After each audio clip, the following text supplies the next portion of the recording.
여러분들은 굶주려 보신 적 있으세요?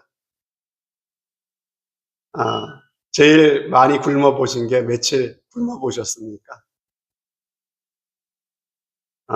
저는 3일 금식을 몇 번 했던 것 같아요. 3일 동안 음식을 먹지 않고. 네. 첫날이 제일 힘들더라고요. 하루 정도 굶었을 때가 제일, 하루 종일 음식이 왔다 갔다 하고 먹을 것만 생각하게 되더라고요. 근데 참 굶주림이라고 하는 것이 참 견디기 어렵고 힘든 그런 일이라고 합니다. 탈북자들의 간증을 한번 들었습니다. 근데 이런 충격적인 이야기를 하더라고요. 북한에서 한참 가뭄이 들어갔고 식량 사정이 좋지 않을 당시의 이야기였습니다. 당시에 그 마을에서, 그 동네에 한 가정에 사람이 죽잖아요. 그러면은 사람이 죽었다고 절대 알리지를 않는답니다. 조용히 있다가 밤이 되면은 몰래 그 시신을 가지고 산에 올라가 가지고 몰래 산에다 묻고 내려왔다고 하는 간증이었습니다. 여러분, 왜 그랬을까요? 여러분이 상상할 수 있는 바로 그 이유 때문에 그렇습니다. 죽은 사람을 땅에 묻었다는 것이 알려지게 되면은 굶주린 누군가가 몰래 그 시신을 파가는 일이 생겼기 때문에 그렇게 했다고 하는 것이죠. 참 끔찍한 일이 아닐 수가 없습니다. 근데 성경에도 보면은 이와 비슷한 사건이 등장하고 있습니다. 아람의 군대에 북이스라엘의 수도인 사마리아 성이 포위가 되었죠. 그래서 포위를 하고 말려 죽이는 그런 전략을 썼습니다. 그래서 성 안에 있는 사람들이 먹지 못하고 굶주리다 어떻게 합니까? 이렇게 죽을 수 없다라고 해갖고, 그래서 자기 어린 자녀들을 잡아먹는 그런 사건들이 성경에 기록되어 있습니다. 여러분, 무슨 얘기입니까? 이처럼 사람에게 있어서 굶주림이라고 하는 것, 배고픔이라고 하는 것은요, 안 당해본 사람은 도무지 알 수 없을 정도로 끔찍한 일이다라고 하는 것이죠. 그래서 옛말에도 있지 않습니까? 사흘을 굶으면 도적질하지 않을 사람이 없다. 뭐 이런 얘기가 있죠. 목마름도 마찬가지라고 생각합니다. 목마름. 그래서 이런 이야기도 여러분 들어보셨습니까? 어떤 사람이 사막을 횡단하고 있었습니다. 그런데 마실 물이 떨어져 버렸죠. 그런데 어디서도 물을 찾을 수는 없고 뜨거운 햇볕 아래 점점 목이 타들어오는데 정말 미칠 것 같고 죽을 것 같습니다. 그래서 낙타를 타고 가던 이 사람이 어떤 선택을 했습니까? 낙타에서 내려서 그 낙타를 잡았습니다. 그리고 그 낙타에서 피를 마셨다고 하는 것이죠. 여러분, 사실 그것은 자살 행위 아니겠습니까? 그 뜨거운 사막을 건너가기 위해서는 반드시 낙타가 필요한 것이죠. 그러나 그 사실을 모르는 게 아니에요. 뻔히 알고 있음에도 불구하고 당장 낙타의 피라도 마시지 않으면 안 될 만큼 너무나도 참으로 갈증이라는 것이 견딜 수가 없는 고통이더라고 하는 것이죠. 이처럼 사람에게는 수많은 그 욕구들이 있는데 가장 원초적이고 가장 강렬한 욕구는 바로 배고픔, 그리고 목마름의 욕구라고 할 수가 있겠습니다. 이 욕구가 채워져야 다른 욕구도 있는 것이에요. 이 욕구가 가장 기초고 원초적인 욕구인 것이죠.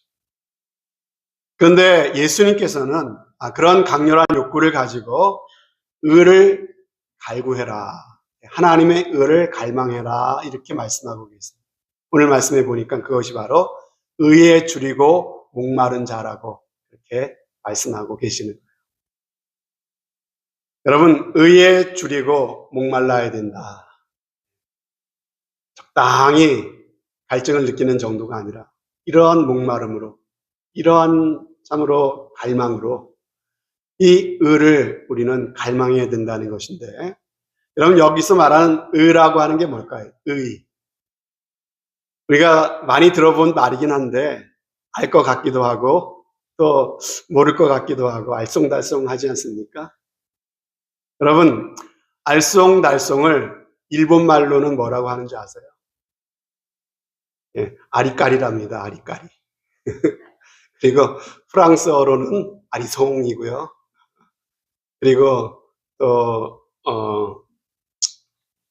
중국말로도 알쏭달쏭을 뭐라고 하는지 아십니까? 예. 갸우뚱이랍니다. 갸우뚱. 그리고 아프리카 말로는 긴가민가랍니다. 긴가민가. 하여튼 그렇고요. 다시 한번 질문을 드립니다. 여러분, 의라는 게 뭘까요? 의.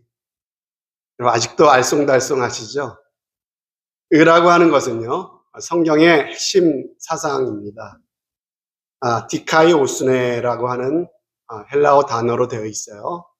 근데 이 디카이오스네 의라고 하는 말은요, 두 가지의 의미가 있습니다. 영어로 하면은요, 하나는 justice, 정의, 법적인 어떤 법정에서 쓰는 용어예요. justice. 자, 두 번째 의미는 righteousness, 뭡니까? 올바름이라고 하는 의미. 윤리적으로, 도덕적으로 올바름을 의미하는 그런 뜻입니다. 이런 뜻이 의라고 하는 그러한 의미예요. 근데 성경에서 말하고 있는 의는요, 이 justice나 righteousness나 이 두 가지를 합친 것보다도 더 심오한 뜻이 있어요. 왜냐하면 성경의 의라고 하는 것은요, 거룩하신 하나님의 속성이기도 합니다. 그리고 동시에 하나님의 뜻, 하나님의 의도가 이루어지는 것을 의미하는 것이에요. 그러므로 하나님의 의지가 담긴 표현이기도 하다는 것이에요. 그러므로 의에 줄이고 목마르라고 하시는 말씀은요, 우리의 삶의 전 영역에서 거룩하고 의로우신 하나님의 마음을 갖고 살라는 거죠. 그래서 정의롭고 올바르게 살라는 의미도 있고, 그리고 하나님이 바라시는 그 뜻을 이루며 살아가기에 힘쓰라고 하는 그런 의미가 여기에 담겨져 있는 거예요. 그렇다면 여러분들은 어떻습니까? 여러분은 이 의를 추구하고 계십니까? 여러분의 삶에서 정말 정의롭고 공평하신 하나님의 마음을 갖고서 정말 올바르고 바르게 살기를 여러분 정말 그렇게 힘쓰고 계십니까? 그리고 하나님의 거룩하신 뜻이 여러분의 삶 가운데 이루어지기를 얼마나 여러분들은 갈망하고 계십니까? 평생 이 하나님의 뜻을 따라 참 올바르게 의롭게 살려고 했던 한 사람이 있었습니다. 바로 아브라함 링컨이라고 하는 사람이에요. 여러분, 아브라함 링컨 많이 들어보셨죠? 그가 그렇게 참으로 의롭게 바르게 살기를 갈망했다고 하는 증거를 우리가 찾아볼 수 있는데, 그가 평생 그의 삶의 규칙으로 삼았던 링컨의 신앙 10계명을 우리는 찾아볼 수가 있습니다. 자, 10계명이 어떤 10계명이 그는 자신의 삶의 규칙으로 삼았는지 한번 보세요. 첫째, 나는 주의를 거룩하게 지키며 예배 생활에 힘쓸 것이다. 둘째, 나는 날마다 하나님의 말씀인 성경을 묵상하고 그 말씀을 실천할 것이다. 셋째, 나는 도움을 베푸시는 하나님 아버지께 날마다 겸손히 기도할 것이다. 넷째, 나는 내 뜻이 아니라 하나님의 뜻에 순종할 것이다. 다섯째, 나는 하나님께서 베풀어 주신 은혜를 기억하며 감사할 것이다. 여섯째, 나는 연약하지만 하나님의 도우심만을 의지할 것이다. 일곱째, 나는 하나님만을 높여드리며 그분께만 영광을 돌릴 것이다. 여덟째, 나는 하나님 안에서 우리 모두는 자유롭고 평등하다는 것을 믿는다. 그리고 아홉 번째, 나는 형제를 사랑하고 이웃을 사랑하라는 주님의 명령을 실천할 것이다. 마지막 열 번째, 나는 이 땅 위에 하나님의 진리와 공의가 실현되도록 기도할 것이다. 이 자신의 삶에 신앙 10계명을 이렇게 적어놓고 날마다 이 10계명을 읽고 또 읽었어요. 그래서 그것을 마음에 완전히 새겼습니다. 그리고 그 10계명을, 자신의 신앙의 10계명을 그대로 살아내려고 그렇게 살았던 사람이 바로 링컨이었다라고 하는 것이에요. 여러분, 그렇게 살았더니 초등학교도 제대로, 초등학교밖에 나오지 못한 그 링컨이 결국 어떻게 되었습니까? 오늘날 미국의 역사상 가장 존경받는 그런 사람이 되지 않았습니까? 당시에 노예 제도가 미군의 삶, 미국의 경제에 엄청난 수익을 가져다 주었습니다. 그럼에도 불구하고 하나님의 의의 기준으로 보았던 이 링컨의 눈에는요, 노예 제도가 너무나도 잘못된 것이었죠. 그래서 그는 온갖 반대와 어려움에도 불구하고 마침내 노예 해방을 이루어내지 않았습니까? 여러분, 의에 줄이고 목마른 삶이라고 하는 것이 바로 이런 삶인 것이죠. 제가 너무나 거창한 예를 든 것 같은데요. 예. 이런 노예제도 폐지와 같은 큰 일이 아니라 할지라도 우리는 매일의 삶을 어떻게 살아야 됩니까? 거룩하신 하나님을, 주님을 내 마음에 모신 자답게 살아가야 되는 줄로 믿습니다.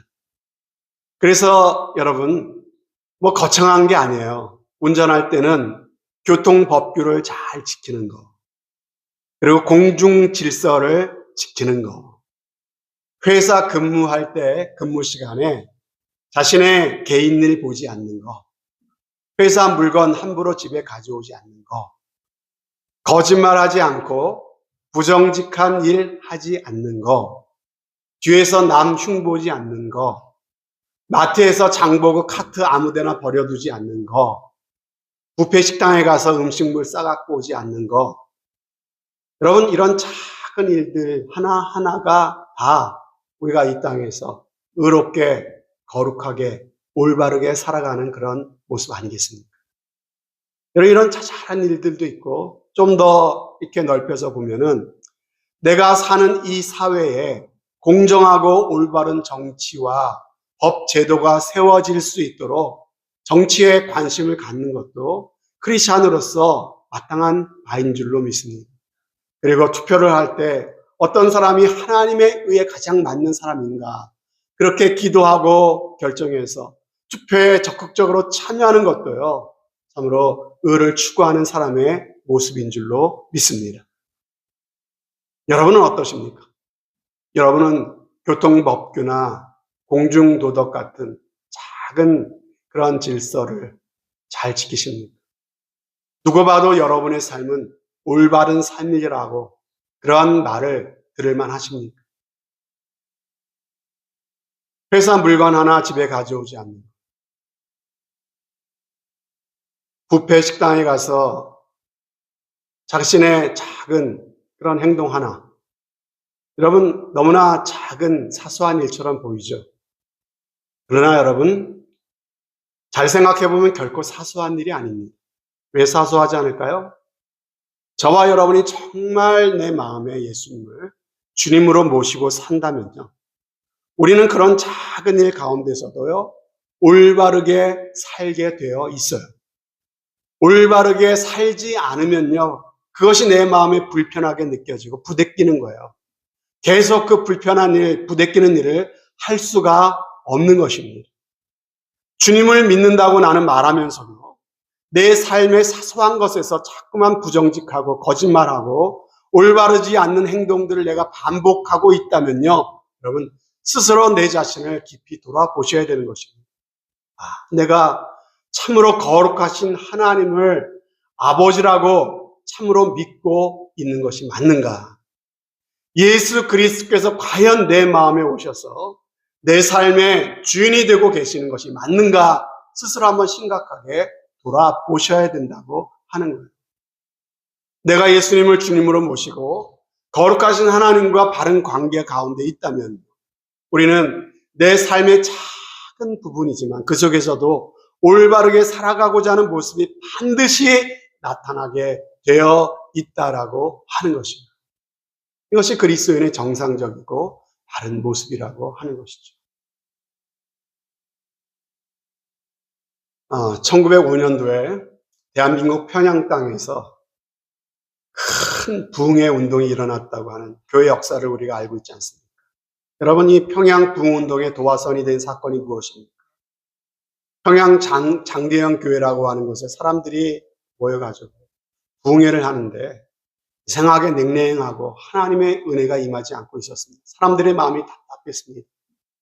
그러던 가운데 평양 장대형 교회의 지도자였던 길선주 장로님이 고개를 숙이고 앞으로 나갔습니다. 그리고 울면서 자신의 죄를 사람들 앞에서 고백하기 시작했습니다. 어떤 죄였습니까? 자신의 친구가 일찍 세상을 떠났는데 자신의 친한 친구가 죽으면서 자신의 재산을 나한테 맡기면서 내 아내와 자녀들을 잘 부탁한다고 하는 부탁을 받았는데 친구가 맡긴 그 재산 중에 일부를 내가 가로챘다고 내가 죽일 죄인이라고 하면서 울면서 사람들 앞에 자신의 죄를 자복을 한 것이었습니다. 여러분, 당시는요 굉장히 체면이 중요한 시대입니다. 더군다나 그 교회의 리더입니다. 지도자예요. 근데 많은 사람들이 모인 자리에서 공개적으로 자신이 행했던 그 부정을 이야기한다는 것은요 참으로 쉬운 일이 아니었습니다.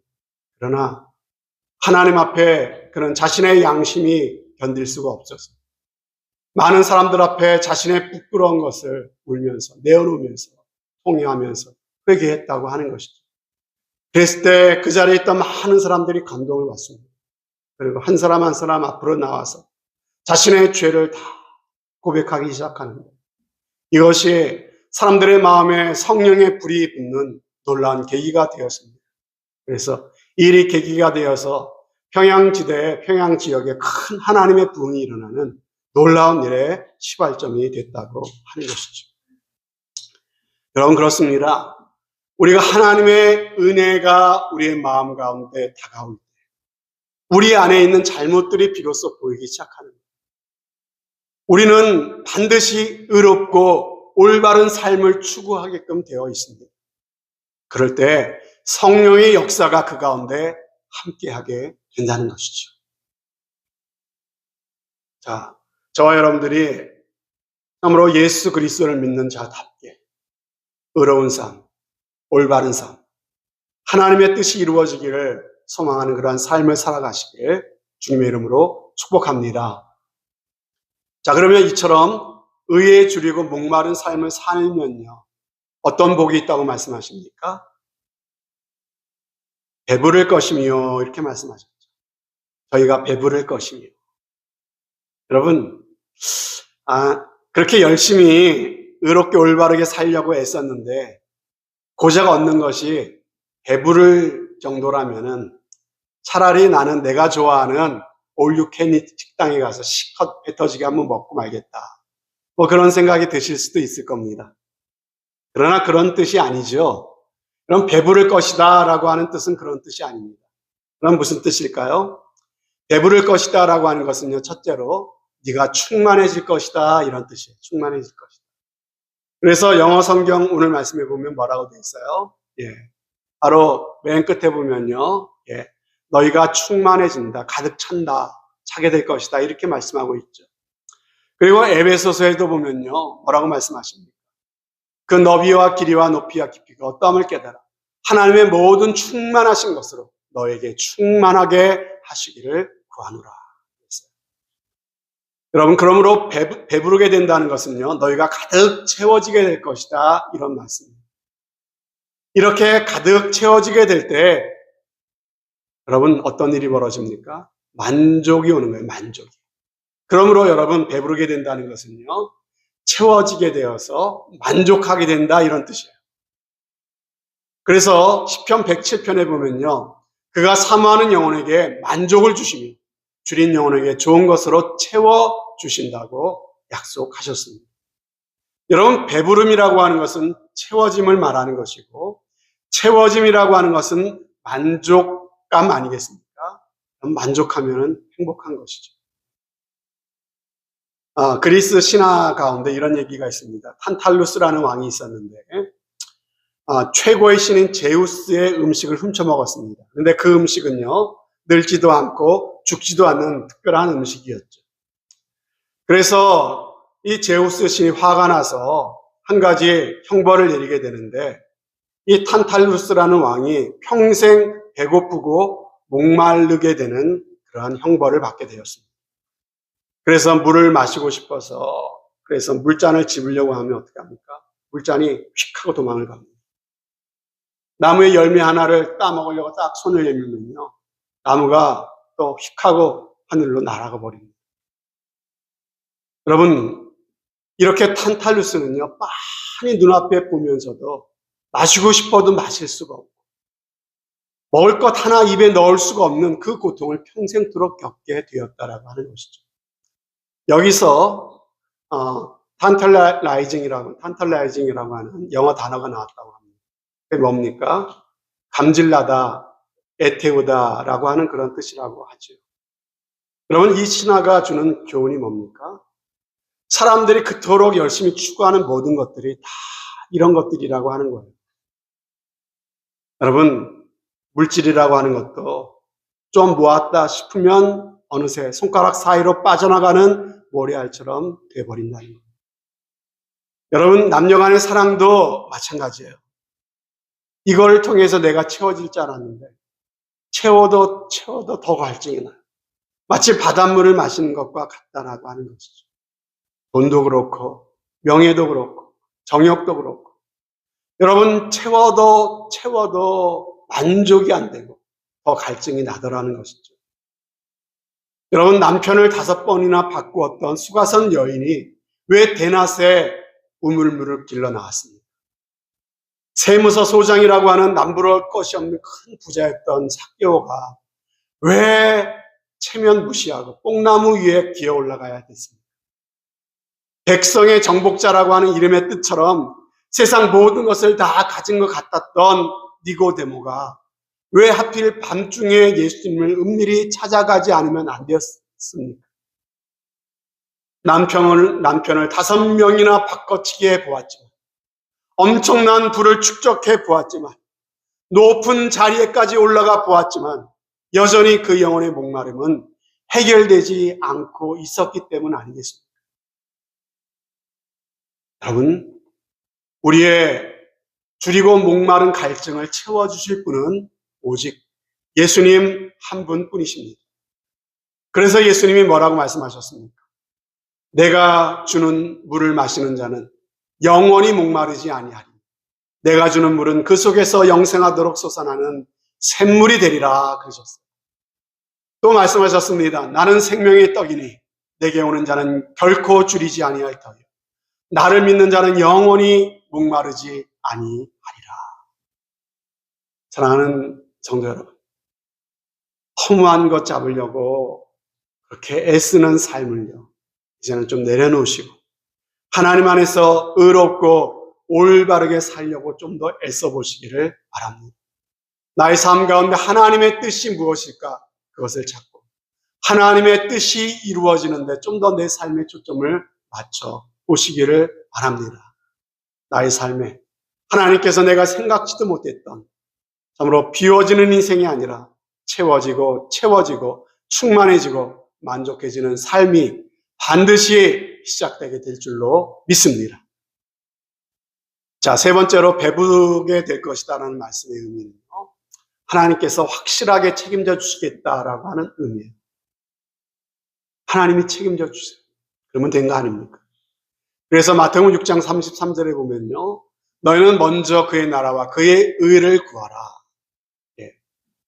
그의 의를 구하라. 그리하면 이 모든 것을 너희에게 더하시리라 그랬어요. 여러분, 이 모든 것을 너희에게 더해 주시겠다. 그러니까 하나님께서 우리에게 모든 필요를 아시고 다 채워주시고 하나님이 책임져 주시겠다라고 하는 말씀이죠. 여러분, 이런 간증은 참 많습니다. 정말 하나님의 의를 먼저 추구하고 살았더니 하나님께서 내 삶을 책임져 주시더라라고 하는 간증. 그럼 고구마 전도왕이라고 하는 김기동 집사님의 간증 여러분 들어보셨습니까?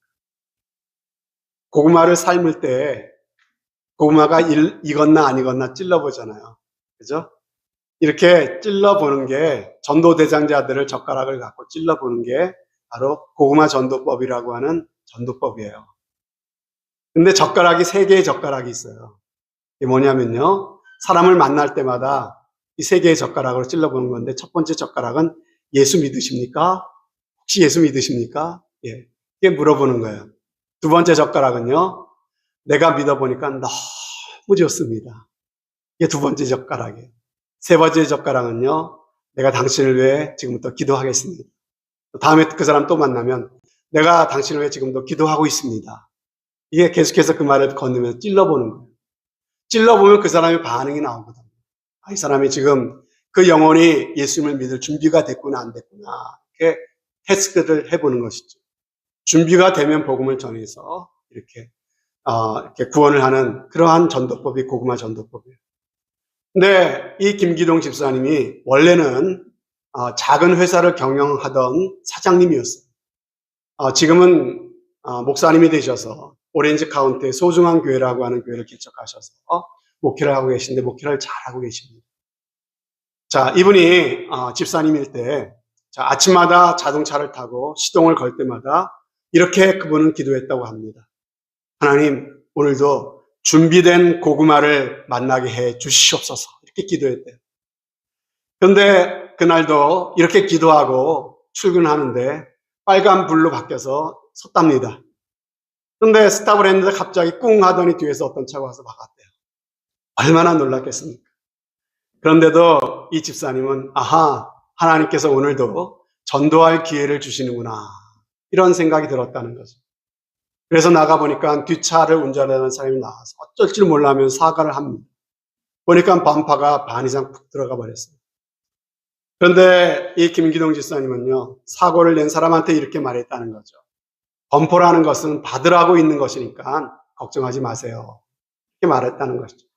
그랬더니 사고를 낸 사람이 명함과 주민등록증 그리고 보험증서를 주면서 어느 것이든지 가지고 가십시오. 제가 모든 것을 다 배상해 드리겠습니다. 이렇게 이야기를 하더래요.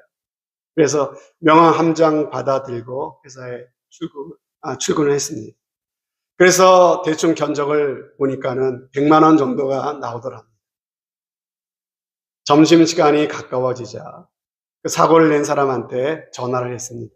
저는 아침에 범퍼를 바친 사람인데요. 수리를 하려면 돈이 좀 들겠지만은 저는 수리를 안 하고 그대로 끌고 다니겠습니다. 그 대신 오늘 저를 만나서 점심 한 끼 사주세요. 그렇게 말했다는 거죠. 그래서 두 사람은 식당에서 만나 식사를 하게 되었습니다. 알고 보니까는 사고를 낸 그 사람은요, 외국계 회사의 부사장이었어요. 그래서 이 집사님은 1시간 동안 자기의 간증을 겸해서 예수 믿으라고 전도를 했습니다. 범퍼값 내놓으라고 할 줄 알았는데 점심 한 끼만 사달라고 하니까는 얼마나 고맙겠습니까? 그러니까 얼마나 이야기를 잘 들었겠습니까? 그런데 그렇게 이야기를 듣다가 결국 그 부사장이 이 집사님의 전도를 받아들이고 예수님을 믿게 되었습니다. 그런데 그 후에 놀라운 일이 일어났어요. 당시에 이 김기동 집사님이 하고 있던 사업이 큰 위기를 맞게 되었답니다. 그런데 이 이야기를 전해들은 그 부사장, 사고를 낸 그 부사장이 연주를 놔줬답니다. 도움을 줬답니다. 그래서 그 사업이 위기를 잘 극복하고 큰 수익을 가져다 주는 사업이 될 수 있었다고는 그런 이야기였어요. 그래서 이 김기동 집사님은요, 이렇게 간증을 했습니다. 내가 하나님의 나라와 그 의를 앞세우고 살았더니 내 회사는 하나님이 책임져 주시고 이렇게 일으켜 주셨습니다. 라고 간증을 하고 다녔습니다. 여러분, 이게 바로 의에 줄이고 목마른 사람들에게 주시는 세 번째 복이에요. 하나님이 책임져 주십니다. 근데 여러분, 이런 간증들이 멀리 있는 이야기가 아니에요. 저와 여러분의 삶에도 이런 간증들이 있지 않습니까? 멀리 갈 것도 없이 제가 우리 장로님을 통해서 장로님의 귀한 간증을 들을 기회가 있었거든요. 아마 여러분들도 들어서 알고 계신 분들도 계실 거예요. 대우전자 주재원으로 이제 일하던 시절에 대우전자 법인장을 전도를 하셨대요. 장로님이. 윗사람한테 전도하는 거 이게 입이 잘 안 떨어지지 않습니까? 그때 대담하게 법인장님을 전도를 하셨는데 그 법인장님이 잘 받아들이셨대요. 그리고 예수님을 영접하고 이 유마 한인교회에서 세례받고 거듭난 신앙생활을 잘 하시다가 한국으로 돌아가셨습니다. 그런데 여러분, 놀라운 것은 이렇게 이 법인장님이 전도받고 예수 믿고 난 이후로 회사 안에서 우리 장로님을 얼마나 끔찍하게 잘 챙겨주는지, 잘 끌어주시는지 다른 동료들이 부러움의 그러한 대상이 되셨다는 그런 이야기를 들었습니다. 그리고 결정적인 것은 나중에 그 전도받은 법인장님이 추천을 해주셔서 회사에다 적극적으로 추천을 해주셔가지고 우리 장로님이 이제 주지원 생활 마치고 한국에 들어가셔야 되는데 법인장으로 추천을 해주셔가지고 이곳에 법인장으로까지 그 일을 맡을 수 있는 길이 그분을 통해서 열리게 되었다고 하는 그런 간증이 있습니다. 여러분, 장로님 한 분만의 간증이 아니에요. 바로 주님의 뜻을 이루고자 하나님의 의를 위해 살아갔던 사람들의 공통적인 간증인 줄로 믿습니다. 너희는 먼저 그의 나라와 그의 의를 구하라. 그리하면 이 모든 것을 너희에게 더하시리라. 하나님의 약속입니다. 여러분, 하나님이 책임져 주십니다. 하나님이 의로우신 분이시기 때문에 나도 이 땅에서 의롭고 올바르게 살아가려고 한다. 그런 내 삶 가운데 하나님이 무엇을 기뻐하십니까? 하나님의 뜻이 무엇인가를 늘 생각하며 그 뜻을 이루고자 내가 마음을 쓰며 살아갈 때 하나님이 내 삶을 채워주시고 그리고 만족을 주시고 그리고 하나님이 책임져 주십니다. 내가 내 인생을 책임지는 인생이 아니라 하나님이 책임져 주는 인생을 살아가는 것이 가장 복된 인생이 될 줄로 믿습니다. 여러분들 태신자 작정을 하셨죠? 작정서를 내신 분도 계시고 못 내신 분도 계실 거예요. 여러분, 작년에 작정했던 분들 그리고 작정하신 올해 작정서를 내신 분들 보니까 한 20분 정도 돼요. 올해 이 20분을 놓고 우리가 기도할 것입니다. 여러분들 태신자로 작정한 사람을 위해서 계속해서 기도해 주시기를 바랍니다. 그리고 10월 마지막 주 우리가 VIP 초청 주일 때 그들을 하나님 앞으로 인도하기 위해서 여러분들이 계속해서 그분들을 위해서 기도하고 만날 때마다 기도하고 있습니다. 이렇게 이야기하고 작은 친절을 베풀며 여러분들이 노력할 때 하나님께서는 반드시 여러분들에게도 여러분의 삶을 책임져 주시는 귀한 복을 베풀어 주실 줄로 믿습니다. 아무쪼록 감질나고 애태우는 이 세상에서 신기루처럼 잡으려고 해도 잡을 수 없는 것 잡으려고 애쓰기보다 하나님의 기쁘신 뜻을 이루기 위해서 살아가시고 또 내 삶의 작은 부분에서 정의롭고 올바르게 살아가심으로써 충만해지시고 만족해지시고 확실하게 책임져 주시는 하나님의 손길을 체험하면서 살아가시는 저와 여러분들 더욱더 되어주시기를 주님의 이름으로 축원드립니다. 아멘.